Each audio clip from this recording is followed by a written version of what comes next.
मैं अमीन खान। आइए रुक करते हैं आज की खास खबरों पर।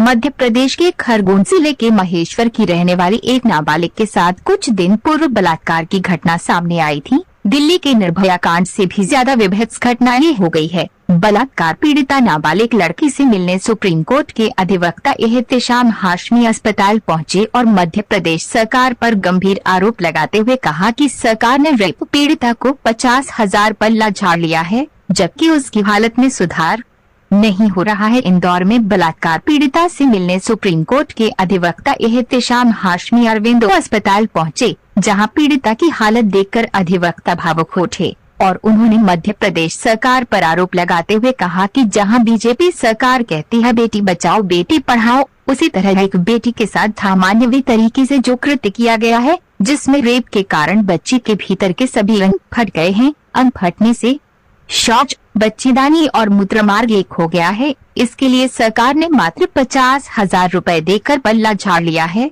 जबकि सरकार को पीड़ित परिवार को 50 लाख का मुआवजा दिया जाना चाहिए और आरोपियों का प्रकरण फास्ट ट्रैक अदालत में चलाकर फांसी दी जाना चाहिए। सुप्रीम कोर्ट अधिवक्ता ने कहा कि वे इस पूरे मामले की शिकायत उच्च स्तर पर करेंगे और पीड़िता को जल्द से जल्द न्याय दिलाएंगे। ब्यूरो रिपोर्ट अमीन खान।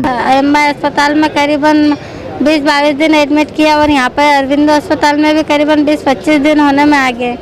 केवल छोटा सा एक ऑपरेशन किया हुआ है और अभी तो और भी हालत हमारी गंभीर होते जा रही है। अभी डॉक्टर कह रहे हैं कि 2 बार और ऑपरेशन होंगे उनके। 11 मार्च की घटना के लगभग अभी अगर देखा जाए तो अप्रैल और ये मई का मतलब लगभग 2 महीने। हाँ, 2 से 3 महीने होने में आ गए। कितना अभी तक आपको अनुदान? कोई मदद नहीं करी, मात्र 50,000 रुपये कलेक्टर द्वारा मिले हुए। देखिए, एक बहुत ही छोटी बच्ची से 2 महीने पहले महेश्वर में एक क्रिमिनल ने रेप किया था और वो बच्ची अभी भी उस सदमे से उभर नहीं पाई है। उसका ट्रीटमेंट चल रहा है और बहुत ही ज़्यादा सीरियस हालत में वो जब आई थी तब थी। अभी तो सिचुएशन उसकी इम्प्रूव्ड है।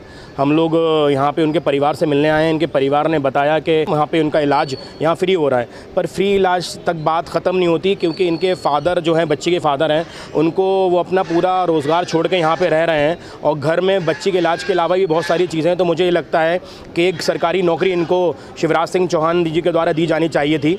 शिवराज जी जैसा कहते हैं कि वो मामा है सबके, तो एक भांजी यहाँ पे पीड़ित है, पूरा परिवार यहाँ पे बैठा है। इनके खाने पीने की व्यवस्था, इनके रिहेबिलिटेशन की व्यवस्था, बच्ची की काउंसलिंग की व्यवस्था। और मुझे मैं ये कहना चाहता हूँ कि बच्ची के परिवार को एक बार दिल्ली भेजा जाना चाहिए, जहाँ पे उसका अच्छे से ट्रीटमेंट हो और इस परिवार की काउंसलिंग हो और इस परिवार को कम से कम 50 लाख रुपये मुआवजा, क्योंकि मुझे लगता है कि इनको एक घर बना के भी सरकार को देना चाहिए, क्योंकि 2 महीने से ये यहाँ पे इंदौर जैसी जगह में रह रहे हैं। बच्ची तो हॉस्पिटल में, लेकिन माँ बाप कहाँ खाना खाएंगे, कहाँ सोएंगे, कहाँ लेटे बैठेंगे।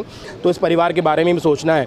एक तरफ हमारे मोदी जी, योगी जी और शिवराज जी बातें करते हैं कि सबका साथ सबका विकास, लेकिन ये जीती जागती काली सूरत जो विकास के नाम पे धब्बा लगाया गया है प्रदेश पे और देश पे, वो आपके सामने है कि किस तरह का विकास हो रहा है। चाहे वो हिंदू हो, मुस्लिम हो, सिख हो, ईसाई हो, सारे लॉकडाउन से जूझ रहे हैं, सरकार की नाकामी से जूझ रहे हैं। फास्ट ट्रैक कोर्ट में केस चला के जल्द से जल्द उस अपराधी को सज़ा मिलनी चाहिए थी और उनके परिवार का कहना है कि महेश्वर से ये केस यहाँ ट्रांसफ़र किया जाए।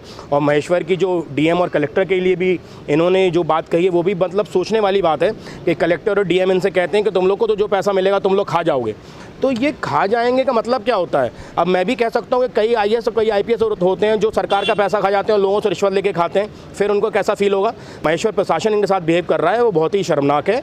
मेरी सरकार से विनती है कि इनको जल्द से जल्द 50 लाख रुपए का मुआवजा दिलवाएं और 1 हफ्ते के अंदर अगर मुआवजा नहीं मिलेगा तो कॉम्पनसेशन के लिए हम प्रधानमंत्री महोदय को भी लिखेंगे और हाई कोर्ट और सुप्रीम कोर्ट भी अगर जाना पड़ा तो जाएंगे। और ये भी मेरी रिक्वेस्ट है, गवर्नमेंट हॉस्पिटल में ट्रायल की व्यवस्था की जाए, जिससे हॉस्पिटल में रहते हुए ट्रायल मुकम्मल हो। और ऐसे पावर है सरकार के पास, हमारा कानून बहुत ही ज़्यादा अच्छा खूबसूरत कानून है, तो हॉस्पिटल में भी ट्रायल चल सकता है। जितने भी गवाह हैं उनकी एग्जामिनेशन यहाँ हो और यहाँ पे ट्रायल चले और जल्द से जल्द उन अपराधियों को सज़ा मिले। और उनको, मुझे लगता है कि महेश्वर एक बहुत छोटी जगह है और बहुत छोटी सोच है वहाँ पे कई लोगों की, तो इनको इंदौर ही में स्थापित होने का, इनको रोज़गार की व्यवस्था और इनके लिए रहने की व्यवस्था इंदौर में की जाए।